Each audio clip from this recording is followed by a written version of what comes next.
Assalamualaikum warahmatullahi wabarakatuh. Perkenalkan, nama saya Sarah Sahari dengan NIM 21022038. Izin mempresentasikan buklet dengan judul Menjaga Kesehatan Anak. Baiklah, di sini saya akan membacakan materi pertama, yaitu tentang keterlibatan keluarga dalam menjaga kesehatan anak. Pemeriksaan kesehatan harian juga memberikan peluang bagus untuk melibatkan keluarga dalam perawatan kesehatan preventif anak-anak. Kontak yang sering dengan keluarga dapat membantu membangun hubungan pemahaman dan kepercayaan yang lebih kuat dengan staf atau dokter tahun 2019. Beberapa keluarga mungkin ragu pada awalnya untuk memulai kontak guru tentang kebutuhan kesehatan anaknya. Namun, melalui dorongan berulang, minat dan bantuan, jalur komunikasi yang efektif dapat dibangun secara bertahap menurut Grand Rai tahun 2009. Selama prosedur pemeriksaan kesehatan, orang tua harus didorong untuk bertanya dan bersuara kekhawatiran tentang perilaku anak mereka, kondisi fisik, kebiasaan, atau penyesuaian untuk perawatan. Pada saat yang sama, guru dapat menasihati keluarga tentang setiap wabah penyakit menular, tanda dan gejala yang harus diperhatikan, dan tindakan pencegahan yang bisa diambil. Orang tua juga mungkin bisa untuk memberikan penjelasan sederhana untuk masalah yang diamati oleh guru. Misalnya, kelelahan atau agresivitas seorang anak mungkin merupakan akibat dari hal baru. Anak, kunjungan nenek baru baik di rumah atau kejang malam sebelumnya, alergi atau vitamin merah yang diminum saat sarapan dapat menjelaskan tenggorokan merah dipertanyakan. Tanpa ini, berbagai informasi secara langsung seperti gejala lain mungkin menjadi penyebab untuk perhatian. Peran keluarga atau orang tua dalam menjaga kesehatan anak usia dini. Menurut Augustin tahun 2015 halaman 52, keluarga memiliki peran penting dalam semua norma dan etika yang berlaku pada masyarakat dalam mengasuh anak, dan budaya ini dapat diwariskan dari orang tua kepada keturunan yang menyesuaikan dan mengembangkan masyarakat. Keluarga memiliki peran penting untuk meningkatkan kualitas sumber daya manusia, sehingga perlu ditanamkan pendidikan moral keluarga pada setiap orang sejak dini.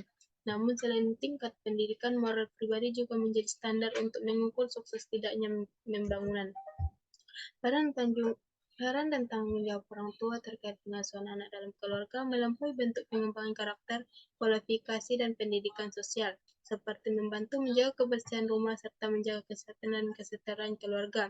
Cara mendidik anak juga dapat dicapai melalui kesadaran keluarga, yaitu mereka adalah anggota keluarga, dia memiliki orang saudara kandung, bahkan dalam keluarga ini nenek, kakek, dan kerabat lainnya harus dihormati. Orang tua berperan penting dalam membantu anak menjalankan aktivitas sehari-hari untuk menjaga kesehatan pribadinya. Di sini orang tua adalah guru utama yang mengasuh anak-anaknya. Sebagai orang tua harus memperhatikan pertumbuhan dan pengetahuan anak-anaknya. Namun jika pola asuh yang salah dan orang tua tidak memperdulikan pengetahuan anaknya, maka akan berdampak buruk. Oleh karena itu, sebagaimana orang tua mengasuh anak dengan memanjakannya, anak akan tetap mengandalkan orang tuanya daripada menjadi orang tua sendiri tanpa bantuan orang lain. Menurut Suciwati dan Nur Aini tahun 2016. Ketika anak masih sangat kecil, orang tua harus mulai membentuk karakter dan perilaku anak. Karena apa yang orang pelajarkan sejak usia dini akan sangat mempengaruhi perilaku anak di masa depan. Kemudian jika orang tua berhasil mendidik anaknya, maka anaknya akan tumbuh besar. Begitu pula sebaliknya, jika orang tua tidak mengajarkan atau peduli pada PHBS, maka anak tidak akan peduli dengan kesehatan dan lingkungannya. Maryunani dalam Suciwati tahun 2016 halaman 2 menunjukkan bahwa banyak anak yang sakit saat ini karena kurangnya pengetahuan kebersihan diri. Oleh karena itu, masalah harus segera diselesaikan dan tindakan penanggulangan harus dilakukan secepat mungkin. Pemerintah Republik Indonesia kini merumuskan kebijakan kesehatan Indonesia tahun 2025. Salah satu harapan pemerintah dengan kebijakan ini adalah memberikan pelayanan kesehatan yang berkualitas dan memperoleh jaminan kesehatan meskipun masyarakat terlindungi dalam kesehatan dasarnya. Suciwati dalam Armuniati tahun 2016 bahwa perilaku sehari-hari orang tua akan berdampak pada anak. Salah satunya adalah PHBS yang dilakukan oleh keluarga. Anak usia sekolah memiliki kebiasaan yang dibudidayakan dalam keluarga. Kebiasaan tersebut antara lain menggosok gigi setelah makan dan sebelum tidur, menutup mulut dan hidung saat bersin dan batuk, mencuci tangan secara teratur setelah sarapan pagi, pergi ke toilet dan makan minum susu dan tidur teratur selama 24 jam dalam waktu 7 jam hingga 8 jam. Lalu konfirmasi identitas Anda makanan yang baik untuk kesehatan menurut penelitian Gerahat dalam Rompas tahun 2018. Halaman 2, orang tua berperan penting dalam pendidikan, menjadi panutan bagi anak, memberikan nasihat dan mengingatkan anak untuk selalu menjaga kebersihan diri. Green dalam Rihiantoro tahun 2016 halaman 162 mengemukakan bahwa perilaku kesehatan anak dipengaruhi oleh berbagai faktor pendukung. Salah satunya pendukungnya itu peran orang tua, karena menggambarkan rangkaian perilaku interpersonal berdasarkan karakteristik tertentu. Peran orang tua terbagi menjadi 4 macam, yaitu sebagai pendidik, motivator, panutan atau role model, dan fasilitator. Apabila peran-peran tersebut dilakukan dengan benar, maka akan mendorong anak-anak untuk menjaga kebersihan dalam kehidupan sehari-hari. Selain itu, di PHBS, orang tua berperan besar dalam mengawasi anaknya. Kemudian menurut Widyaningsih dalam Rompas tahun 2018, peran orang tua bagi anak adalah selalu mengingatkan mereka akan kebiasaan hidup bersih dan sehat, dan orang tua harus memiliki kemampuan menjadi panutan atau panutan yang baik. Selain berperan sebagai panutan, orang tua juga harus mengawasi dan memastikan agar anaknya dapat menggunakan PHBS dengan benar. Hal ini karena semakin baik orang tua memperlakukan anaknya, maka kehidupan anaknya akan semakin bersih dan sehat. Tanggung jawab keluarga dalam menjaga kesehatan anak. Tanggung jawab utama untuk perawatan kesehatan anak selalu menjadi milik keluarga. Mereka akhirnya bertanggung jawab untuk menjaga kesehatan anak mereka, menindaklanjuti dengan rekomendasi dan mendapatkan evaluasi dan perawatan medis yang diperlukan. Seringkali keluarga adalah orang pertama yang merasakan ada yang salah dengan anak mereka. Allen dan Maret tahun 2010. Namun mereka mungkin menunda mencari nasihat profesional atau menyangka bahwa ada masalah atau berharap anak itu pada akhirnya akan tumbuh lebih besar. Beberapa orang tua mungkin tidak memahami bahwa masalah kesehatan dapat berdampak serius pada perkembangan dan potensi belajar anak. Orang lain mungkin tidak dapat menentukan sifat yang tepat dari masalah anak atau tahu di mana mendapatkan yang tepat diagnosa dan pengobatan. Kadang-kadang keluarga gagal mengambil inisiatif untuk menyediakan semua jenis perawatan kesehatan rutin. Beberapa mengalami kesulitan memahami perlunya perawatan medis ketika seorang anak tampaknya tidak sehat, sakit, sementara yang lain tidak mampu membayar perawatan kesehatan preventif.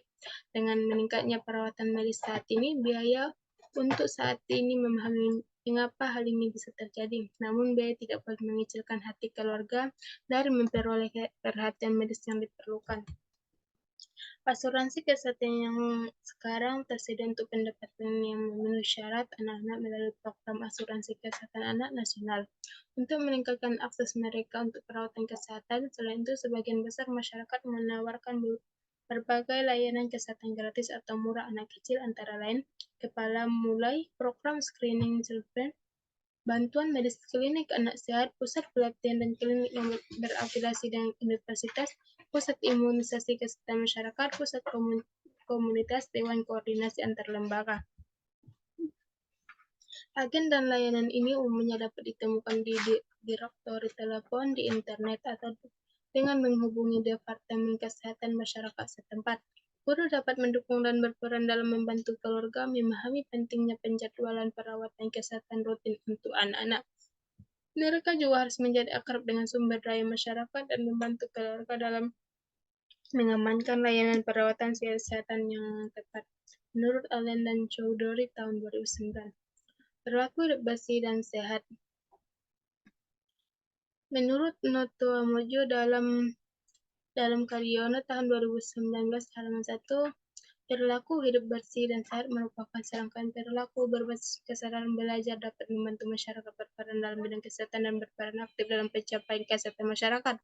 Menjaga kesehatan serta kebersihan mengacu pada perilaku yang dijaga, dilindungi, dan ditingkatkan kesehatan untuk menjaga semua perilaku diri sendiri, keluarga, dan masyarakat. Perilaku hidup bersih dan sehat seseorang sangat erat kaitannya dengan peningkatan kesehatan individu, keluarga, komunitas, dan lingkungannya. Menurut Karyono tahun 2016. Menurut Nur Adliani tahun 2015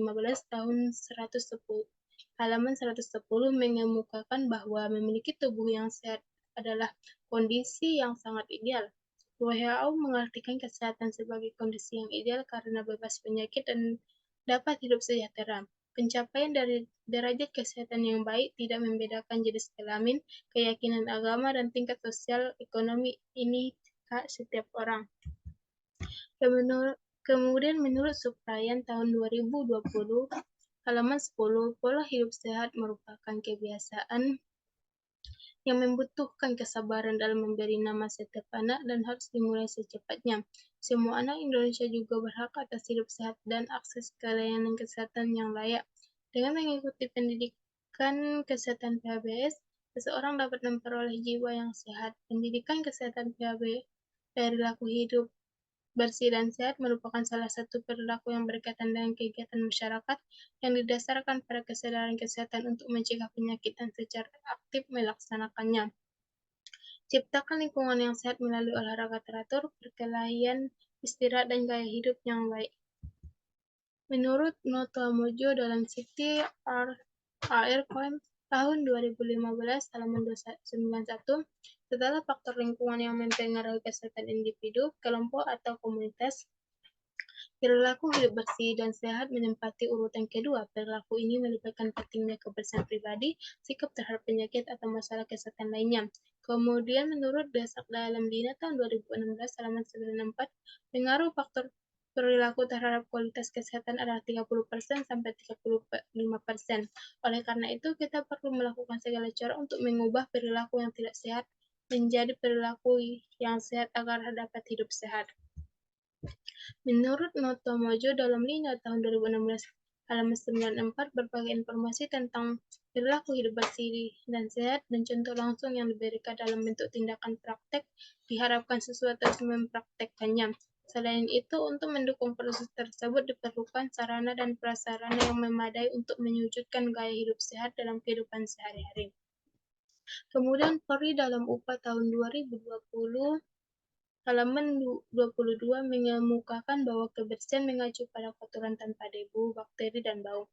Kebersihan melibatkan banyak aspek termasuk kebersihan pribadi dan kebersihan lingkungan. Kebersihan diri disebut juga dengan personal hygiene, merupakan salah satu jenis perawatan diri yang bertujuan untuk menjaga kesehatan fisik dan mental. Kebersihan diri meliputi kebersihan kulit, gigi, dan mulut, kebersihan rambut, mata, hidung, dan telinga, kaki dan kuku, kebersihan alat kelamin, serta kerapian pakaian. Menurut Fahri dalam UPA tahun 2020 halaman 22, akibatnya kurangnya perhatian terhadap personal hygiene biasanya timbul dua macam efek, yaitu efek fisik dan efek psikososial. Efek fisik meliputi penyakit fusi kulit, penyakit mukosa mulut, infeksi mata dan telinga, dan penyakit kuku. Yang kedua itu pengaruh psikososial meliputi gangguan pada kebutuhan akan kenyamanan, gangguan pada kebutuhan akan cinta dan dicintai, hambatan kebutuhan harga diri, hambatan realisasi diri, dan hambatan interaksi sosial. Prof. Ferawati dalam Julianti tahun 2018 meyakini bahwa perilaku hidup bersih dan sehat mencerminkan gaya hidup keluarga yang sehat dan selalu memperhatikan serta menjaga kesehatan seluruh anggota keluarga. Definisi lain dari perilaku hidup bersih dan sehat adalah melakukan segala perilaku kesehatan yang menjadi perhatian masyarakat agar dapat membantu dirinya sendiri di dinas kesehatan, serta berperan aktif dalam kegiatan kesehatan masyarakat. Perilaku hidup bersih dan sehat merupakan cara manusia untuk mencegah penyakit atau gangguan kesehatan dan mempromosikan atau memperbaiki kondisi kesehatan, sehingga dapat dikatakan salah satu pilar Indonesia 2010. Hal ini ditekankan oleh Organisasi Kesehatan Dunia atau WHO, yaitu meningkatkan kemampuan masyarakat dalam memelihara dan meningkatkan kesehatan fisik, mental, dan sosial sehingga produktif secara ekonomi dan sosial. Perilaku hidup bersih dan sehat masih menjadi perhatian khusus pemerintah, terlihat dari posisi perilaku hidup bersih sehat bahwa perilaku hidup bersih sehat mempresentasikan peningkatan kesehatan dan realisasi dari rencana Sustainable Development Goals. tahun 2015 sampai 2030. Perilaku hidup bersih dan sehat merupakan strategi pencegahan yang berdampak jangka pendek terhadap kesehatan tiga tingkat regional, yaitu sekolah, keluarga, dan masyarakat, menurut Sanusi tahun 2020. Harapannya perilaku ini bisa dilakukan oleh semua golongan masyarakat, termasuk anak usia sekolah. Banyak faktor yang mempengaruhi perilaku hidup bersih dan sehat, seperti kebiasaan keluarga, lingkungan masyarakat, sekolah, atau guru yang tidak memberikan teladan atau teladan, dan anak itu sendiri. Kebiasaan yang terbentuk setiap hari tidak dapat meningkatkan kesadaran anak. Anak ini tidak dapat melakukan hal-hal atau perilaku yang diharapkan dari anak yang sehat, cerdas, dan ceria. Menurut Nota Mojo dalam Bulan dari tahun 2018, halaman 230, perilaku hidup bersih sehat berkomitmen untuk meningkatkan pengetahuan, sikap, dan perilaku pribadi melalui saluran komunikasi terbuka, memberikan informasi dan pendidikan untuk meningkatkan pengetahuan, sikap dan perilaku pribadi melalui kepemimpinan sehingga memberikan pengalaman belajar atau vokasi, menciptakan suasana atau social support, dan meningkatkan kekuatan masyarakat atau empowerment. Sekian sekian presentasi dari saya. Kalau ada salah mohon maaf. Wabillahi taufik walhidayah. Assalamualaikum warahmatullahi wabarakatuh.